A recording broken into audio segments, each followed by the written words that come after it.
Hello, I'm back. Um, Again, for those who do not know, I am Darlene Carruthers-Shelton. Darlene Shelton. Um, so I wanted to get back on here, not keeping you long, but to share with you about our TMA Tennessee Myositis Support Group, or you can say the TMA Tennessee Kid Group. Our Tennessee group was started November 16th, 2019. So I started it, organized, hosted, but again, this is through the Myositis Association, so nothing's done on my own. They have guidelines to follow. We all do, because there's other kit groups that are in other cities and states, and towns. It's international. TMA is international. It goes globally. So started this because when I was verbally diagnosed, as I said, it was said polymyositis back in 2013. But before this, I was having signs and symptoms and having troubles. I always have had, weak muscles or couldn't move certain muscles the way other people did. And even though each one of us, our bodies are made different and we move differently or whatever, but the basic body movement muscles, rotating or lifting my arms up over my head or, um, you know, arms behind your back or just doing simple things that everybody can do. It was hard for me, you know, to kick a ball, no strength in my legs to kick it. Volleyball, I couldn't hardly hit the ball, wouldn't go nowhere. So these were things that most people can do, you know. I don't know if y'all remember in school when you had those, when everybody had to jump, had to run and jump, and you go over this little thing. I forgot what it was, but I can jump, and I know a lot of people might couldn't do certain things either, but for me, it was, I was a preemie. I was 2 pounds, 2.5 ounces. I was in an incubator for, I think my mom said 3 or 4 months. First of all, she said 4 to 5 months, but I think it was 3 to 4 months.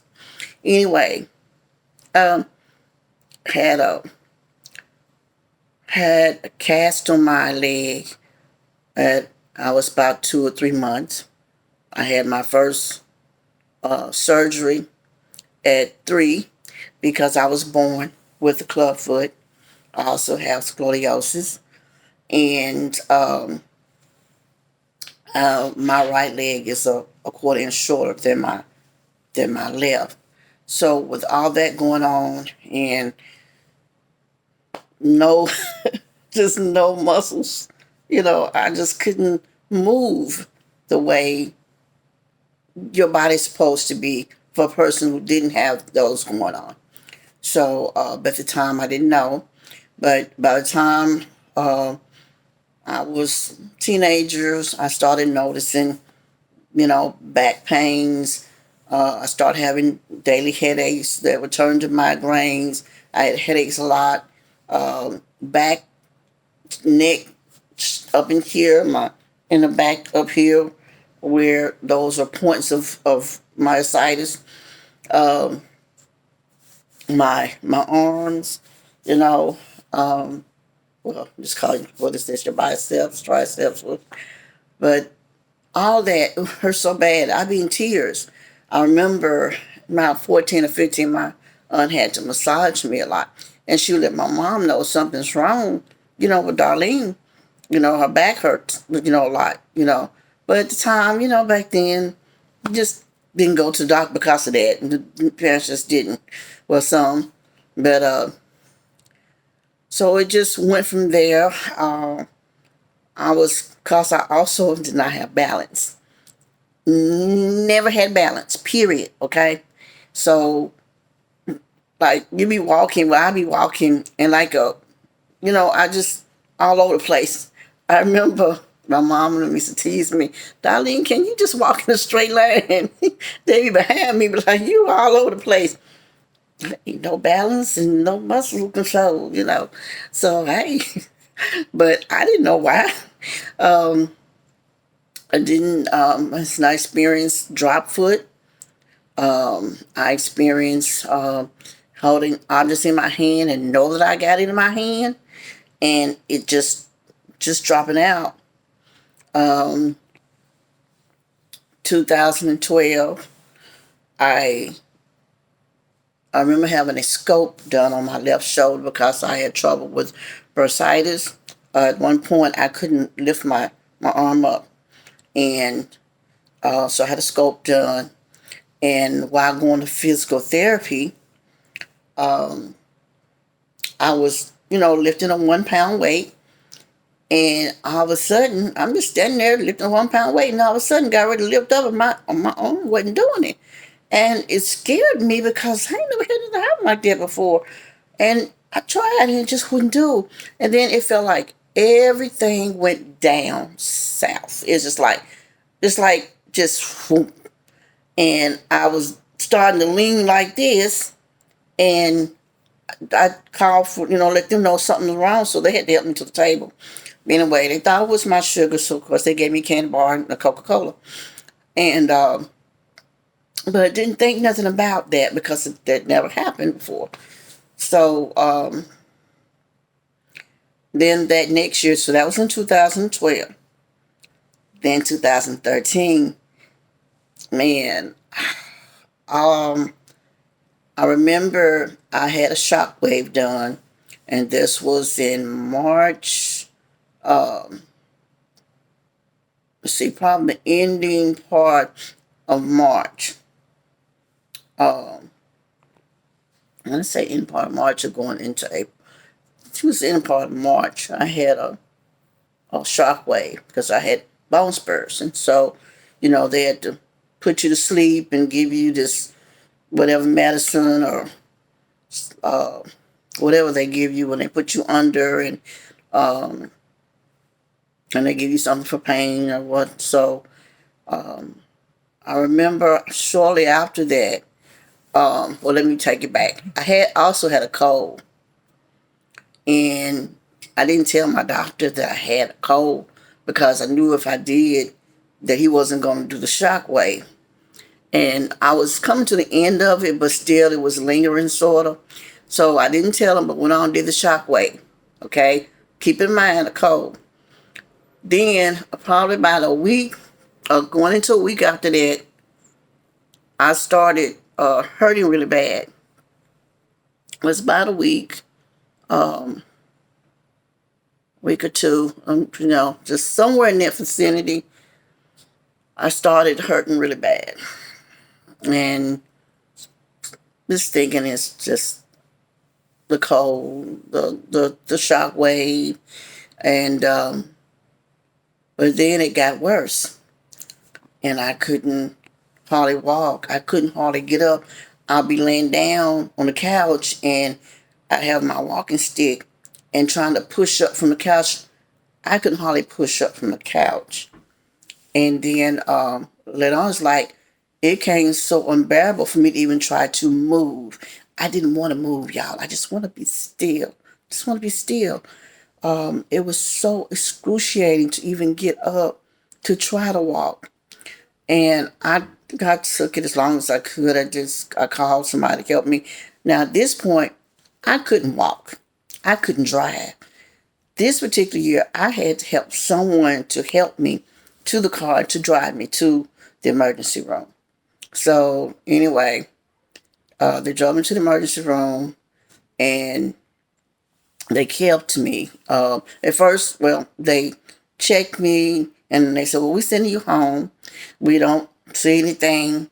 And I remember um, this happened to me twice before, and I remember having the flu. So I had the flu the first time, and the second time I had flu-like symptoms. And both times I was told if I hadn't came in 30 minutes, but if I had waited 30 minutes later, I would be dead. Now, at that time, those first two times, I wasn't told how high my CPK count was because it wasn't mentioned about CPK. It was your muscle count was high. Nothing about the muscle count, and as fast as it came, it went away, and didn't think nothing about it. The doctor said nothing else about it, and I think by the end, probably changed hospitals too, so nobody thought about it no more. Like I said, and then came 2012, that incident, then 13. So my CPK count, when I asked him to check my CPK count, he said, well, we already checked and it was fine. And I said, no, you didn't. And so because I know that you can't check a CPK count and with a routine blood works, it's a different blood work. So, they look at you like, okay. So they went back and he come back in and look at his face like, oh, wow, how did we miss this? And he said, well, we're going to hospitalize you. Your CPK count is up. But he never told me what it was. So when I got to the floor, I asked the lady, I said, what is my CPK count? And they said 20,000. I said, okay. And then it jumped from 20,000 to, I thought she said 100,000. But when I was in the hospital this May, the day after Mother's Day until the 25th or the 26th,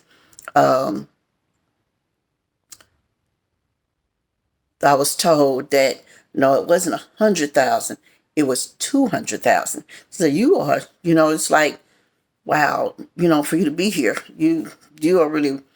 It wasn't. She said blessed. It was some way she had it, but by God's grace, I'm here today. I remember when I was leaving the the hospital as my CPK count went down. It went down 15,000. Then that 10,000, they was gonna send me home, and I was like, no, because I couldn't walk. I mean, I still couldn't walk, so we had to wait until I was able to get through get home health set up, and so when it got down to 8,000, uh, they they were able to let me go home. And but this last time, uh, in May, my CPK count was 17,000. And as I said, I'm trying to hook my phone back up, y'all. It came out from the charger. My CPK count was 17,000, and I was in excruciating pain, but God made a way for me to be able to drive to the hospital. And when it started going down, so while I was there, I had physical therapy 3 days, 3 times a day, and I had occupational 2 times a day. And then as it started going down, then it got down to 8,000, and because before it was 8,100, so we had to get it past that for me to go home. So it finally did, and they sent me home, and so I've been going physical therapy.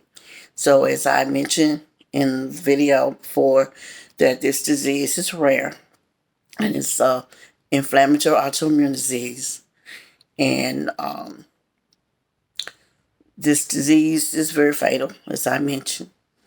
And there are a lot of different ones. You have juvenile, which is for infants and children. Children have myositis, and you have the necrotizing. You have polymyositis. You have dermatomyositis, and You have IBM, which is mostly what men get, but you do have a few women that might get it, and that is inclusion body myositis. Now, each one of them affect in a it adds a certain difference to it, but it still does the same thing. It weakens your muscles, it weakens your limbs, it weakens your vocal muscles. Um, what else? Does a lot. You can, like I said, it can mess with your lungs, your heart, and this disease is there's nothing to play with. But our group was started because when I was diagnosed, there wasn't any group here in Nashville or in Tennessee. There wasn't anything that anyone I connect with could connect with to help me through this process, or because nobody had connection. Nobody knew about this. Even the doctors wasn't fully aware of this disease in 2013 when I was diagnosed. And so here it is, 2019. In between 13, I still had signs and symptoms. There were times that my muscles once my muscle was just, I was so tired, so fatigued to exhaustion, and doctors couldn't figure out what's going on. It's like, we're giving you the best medicines and you still, sick, or well, really it was the medicine that was making me sick. But, like I said, supplements work better for me than medication. For real, for me. Now, I'm not talking about nobody else. We're talking about Darlene. Darlene now. And but for the myositis, I wasn't taking any supplements for that. Okay. So I was just doing supplements for everything else that was going on with me. High blood pressure, weight, diabetes, bones and joints, so neuropathy, which was turmeric and ginger, fibromyalgia, which is turmeric and ginger.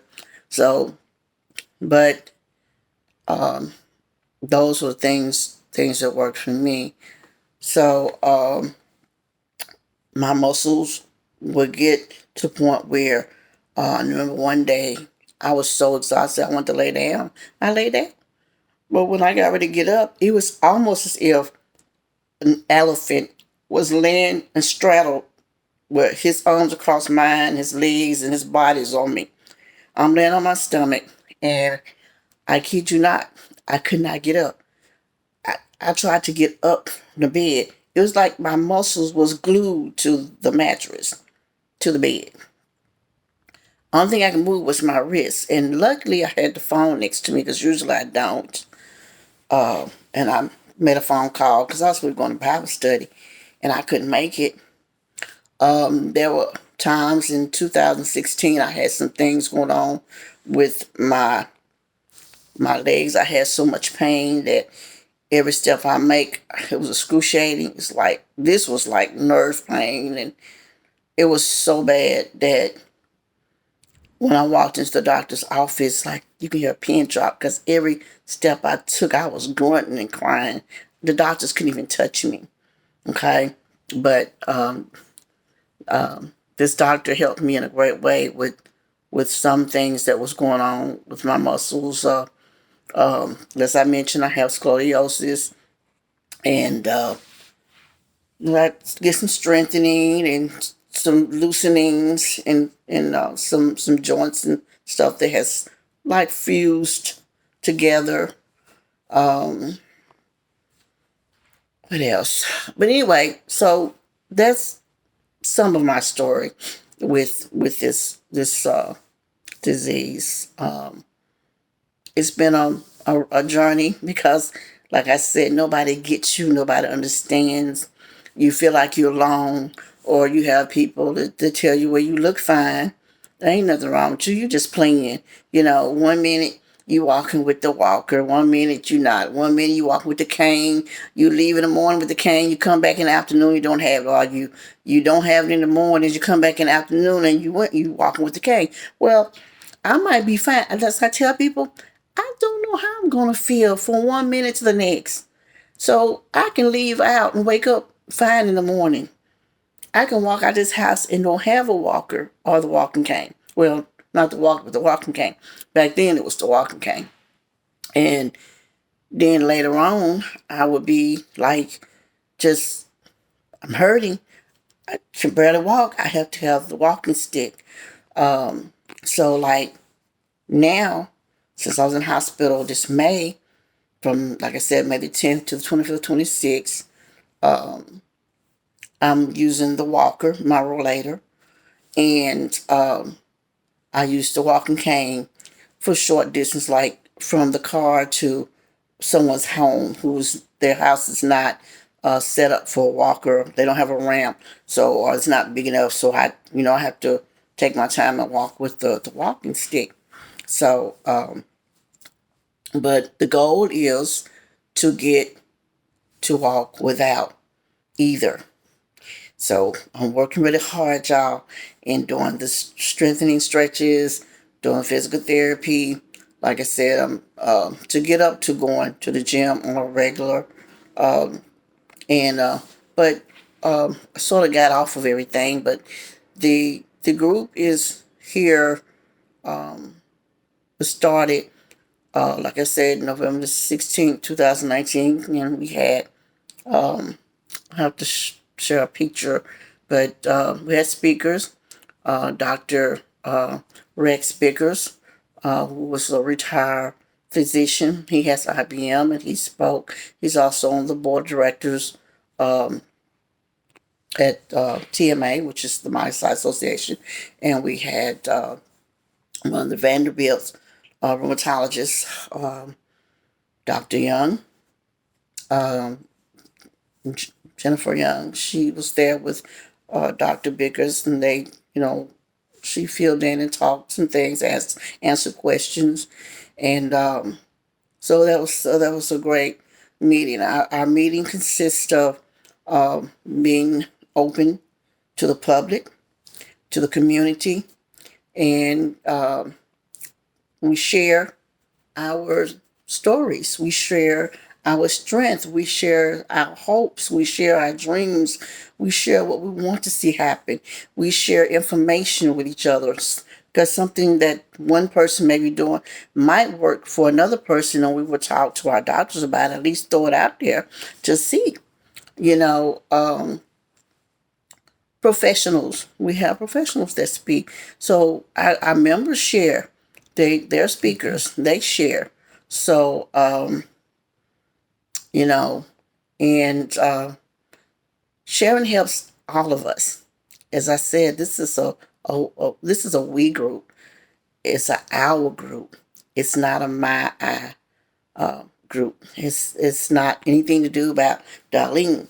Darlene was just a vessel that God used to get it started, to get it going because there was nothing here, and now we who are, I say, we are a family. We are a myositis family, and now we can come together.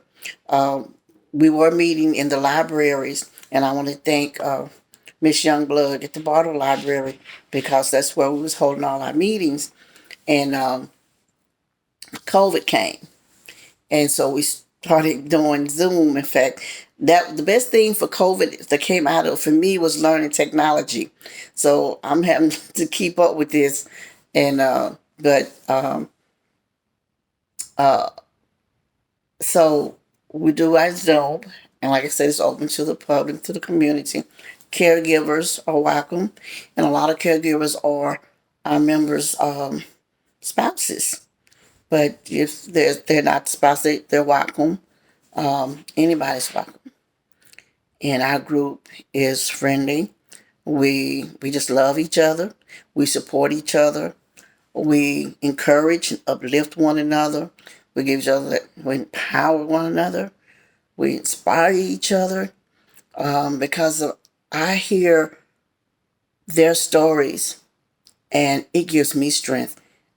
I'm just like, wow, I'm just blown away, and it's so heartfelt when you hear some of the stories. You like, wow, compared to my story, that person really went through it, and look at them.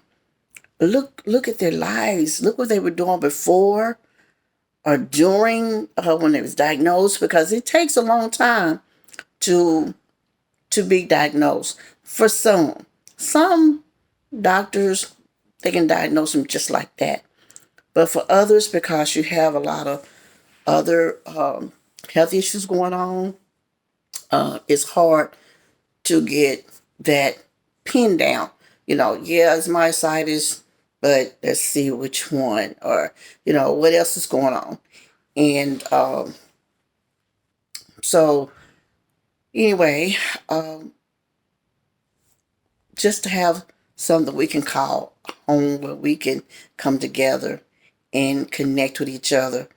And like I said, they have to be members of TMA to get connected with me for the Tennessee group. And it's new. Our group just been around for 2 years, so we're still new. It's a lot of things that I'm learning as I'm growing into this. Okay, so I'm learning as God pushes me through. Not pushes me through, but guide me through. You know, and I learned from other kid group leaders, support group leaders of the myositis. Like I said, we have many kid group leaders or support group leaders in other cities, other states, and also, you know, I invite them to speak and share their stories and share their knowledge and wisdom as well. So and they just so because they've been around a long time, so I can learn a lot. I learned a lot, and that's something that you never stop doing, is learning. But anyway, our next meeting is this Saturday, on the 24th, from 12 p.m. to 3 p.m. Central Standard Time. And that would be 1 to 4 Eastern. So we would love to have you to come on. I will put the link in the description, because you have to RSVP to get the passcode. Okay? Without the passcode, you can't get into the Zoom. And for those who might not want to be on, they might just want to listen from the phones, there are numbers, phone numbers that you can dial in to listen to. So you'll be giving the phone numbers and the meeting ID numbers, but not the passcode. So you're gonna have to again RSVP if you like to get on. Our guest speakers would be Marianne Moyer from the Marside Association, Ronnie Atkins from Fun Fit Flex, and Roger Oren, who is one of the board members of the Marside Association. So just wanted to share that. I know I shared a lot. Just wanted to let people know what I've been going through. And every day it's a struggle. Every day I hurt. Every day it's a problem in getting up. Some days it's like I'm just not feeling like getting up, and I might not get up until 12, 1, 2, 3 o'clock that day. Of course, I get up and down and go eat, y'all, and bathe or whatever, shower, but I go back to bed. Or, I just, because I be tired. Those are some of the signs, symptoms of myositis. Some days it's just hard. And then there's the days that when my muscles starts to hurt, and I'm not talking about from what I got going on, that how you say it, ATL, whatever it is. I'm thinking about Atlanta. But anyway, the, the the band that goes around the side of your leg, I messed that up in 2017, and every now and then it acts up, and sometimes I just have to really be still. But um, it's a difference between when you have other things going on, and I was so thankful that this time in the hospital, it was isolated incidents. So the doctors would know, look, I know the difference between my fibromyalgia pain. I know the difference between my neuropathy pain. And I know the difference between my plantar fasciitis. Um, so when myositis start, it's myositis. It's my arm, my thighs, and my legs. And that's all was bothering me. It wasn't no fibromyalgia. It wasn't nothing else but that. I didn't even have any headaches. Okay? And I have headaches every day. And some days that's unbearable for me. So, as they turn into migraines. But anyway, um, I'm going to stop talking and just really wanted to share about our group. Like I said, the shirt, um, Tennessee, see that Tennessee myositis support group, and it's a stronger together than alone, and this is the Myositis Association emblem logo, one of them. So, like our groups we're awesome. Our group is awesome. All kid groups are awesome because to do what any of us do, helping one another, raising awareness about myositis throughout in our communities, uh, our next door neighbors. It takes a lot to get out and do that. But we need volunteers. TMA need volunteers. We need you. So you can become a member of TMA. It's free. Go to their website, www.m for Mary, YOSITIS.org, O-R-G. So that's www.myositis.org. You'll learn a lot of information about the association. You'll learn a lot of information about myositis, but you'll even have more access if you become a member, because then you're able to go and get into the webinars, join in on webinars, the live webinars, uh, the live seminars. You'll be able to ask questions to the professionals. There's a panel, but doctors, and physical therapists. Well, I said physical therapists, and a nutritionist. You get to talk to them. Y'all ask them questions, get your questions answered, so you can get an understanding of this. And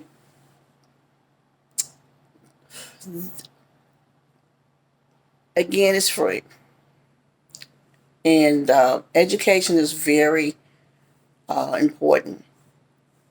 We got to have educate. We got to educate ourselves on this, like we educate ourselves on so many other illnesses. This too. So anyway, also our group has been recognized by the mayor, the former mayor, Mr. Riley, and also that was for the May Myositis Awareness Month, because Nashville didn't have that. Tennessee, we didn't have that, and so we have a proclamation that says that Nashville and Metropolitan Davidson County acknowledges May as Myositis Awareness Month. So here in Nashville, and I started that group May the 20, I want to say the 22nd, 2019. And then I started the TMA Tennessee Myositis Support Group, or KIT group, in November of that same year. And our mayor, John Cooper, uh, gave a proclamation for um, us having the first tennis, the first Myositis Association Tennessee group, the first TMA Tennessee group in Nashville. And then we have recognition from our governor, Governor Lee, and we have a proclamation, a certificate as well.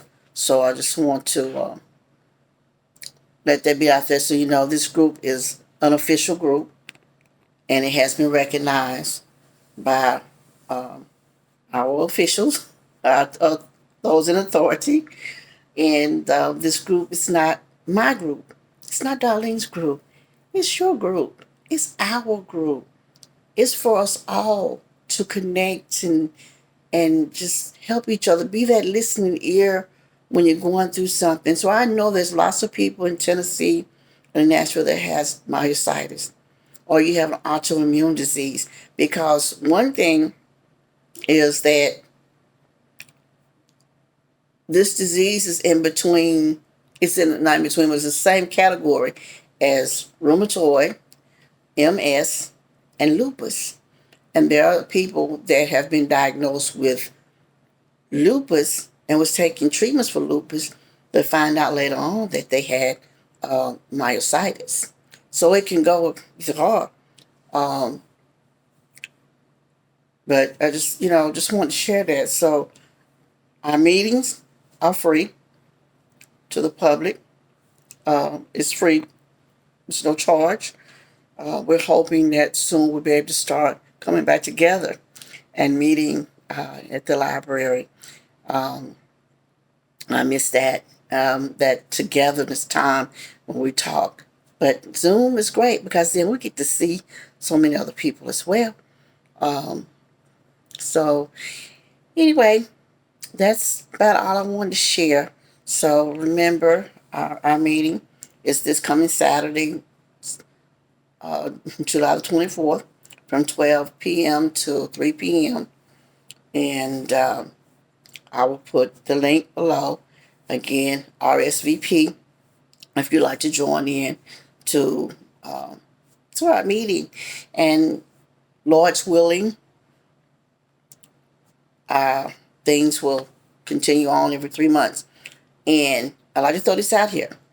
For anybody that's um, TMA member in Tennessee, in Nashville, or in just Tennessee, you know, if you have the passion and you want to do something to help raise awareness, feel free to come and do so. You know, I can't do this by myself. I mean, it takes more than just one person. One person can try to do it all, but let me tell you, on the days that I have them bad days when I'm hurting, things get done a little slowly, and I like to stay on top of things. So um, having someone to help out, uh, that that would be welcome. Believe me, it would be welcome because again, this is a us thing, a we thing, a together thing. It's not no I, no my, no me. It's a we, us, and ours. So let us in Tennessee and in Nashville come together and help each other and raise awareness to others that don't know. That others may be going through this and may have or been misdiagnosed, because that's one of the things is sharing and get educated on, and even doctors, so that it won't take so long for things to get diagnosed and we won't be misdiagnosed or we're given all these unnecessary medications. So let's do this, y'all. This I pray that this will be around for generations to come. I pray that in other parts of Tennessee, that those who have the passionate and want to start a kid group, support group in your city, in Tennessee, within Tennessee, that you will go through the MySci Association and go through the training. You have to go through the training, and there's guidelines and things you have to do and stick to. Um, you know, uh, so hey, volunteer. It's needed. So things will take off here in Nashville and Tennessee, and so that it would just spread and be around for generations to come. So that's what I want out of it. Is for this to be around for a long time, for to help so many people, because that's what about. That's please why it was put on my heart to step up and do it, is so that it can help a lot of people in learning about this disease and get the help that they need, the treatments, and to connect with other people so they don't feel alone. They feel like they got to shut themselves off from the world because nobody gets you. We get each other, okay? We understand, we know, and we're there for one each other. Like I said, we got each other's back in myositis. We're each other's, uh, uh, can't even get the word out. Anyway, we got each other's back. We watch out for each other. We help each other. We're there. And TMA is just amazing. The staff, um, the board, the administration. I mean, everybody's just wonderful there. The work that they do, because they're the backbone. You know what I'm saying? They get the researching, the advocating, the education, the pamphlets, the books. Uh, it's just so much. The board and the work that they go out and do, and a lot of them, a lot of the administrations or the board, they go through things too with my side. Some don't, but they have family members. So they know, they've seen it firsthand, and they go through a lot because caregivers go through a lot taking care of us with myositis. So, I want to say hats off to TMA and the things that you do in helping the world become more knowledgeable and raising awareness of myositis, and all the work that you do to keep the kit groups, the kit groups going. So I'm just so thankful. We all thank you. And so anyway, that's it. I'm out of here. I love you all. God bless you. Have a great rest of the night.